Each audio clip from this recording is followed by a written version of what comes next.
एक मर्तबा हजरत मूसा अलैहिस्सलाम तूर की तरफ रवाना हो रहे थे कि रास्ते में उनकी नजर एक गमगीन औरत पर पड़ी जो आंसू बहा रही थी। उन्होंने उससे उसकी परेशानी पूछी। औरत ने कहा, ए अल्लाह के नबी, मेरी कोई औलाद नहीं है। मेरी सबसे बड़ी ख्वाहिश है कि मुझे औलाद नसीब हो।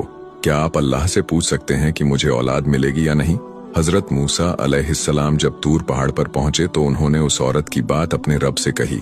जवाब मिला, ए मूसा, उस औरत की तकदीर में औलाद नहीं लिखी गई। जब हजरत मूसा ने ये बात उस औरत को बताई तो वह और भी ज्यादा मायूस हो गई। वह खुद को बेसहारा महसूस करने लगी। कुछ वक्त गुजरने के बाद एक दरवेश उस औरत के दरवाजे पर आया और आवाज लगाई, मैं भूखा हूँ, मुझे कुछ खाने को दे दो। औरत बाहर निकली और देखा कि एक फकीर है। फकीर ने कहा, अगर तुम मुझे रोटियां खिलाओगी तो अल्लाह तुम्हें बेटा देगा। औरत ने दिल से उसे खाना खिलाया।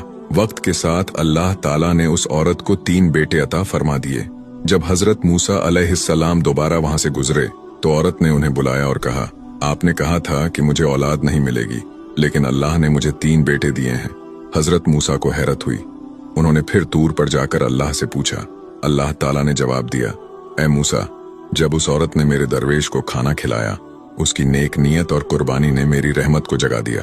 जब कोई मेरी राह में कुछ कुर्बान करता है तो मैं उसकी तकदीर भी बदल देता हूँ। फिर अल्लाह ने उन्हें एक बर्तन और छुरी दी और कहा, इसे इंसानी गोश्त से भर कर लाओ।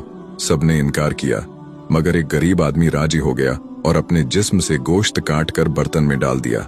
अल्लाह ने पूछा, तुमने अपनी चमड़ी क्यों नहीं काटी? क्या तुम इंसान नहीं?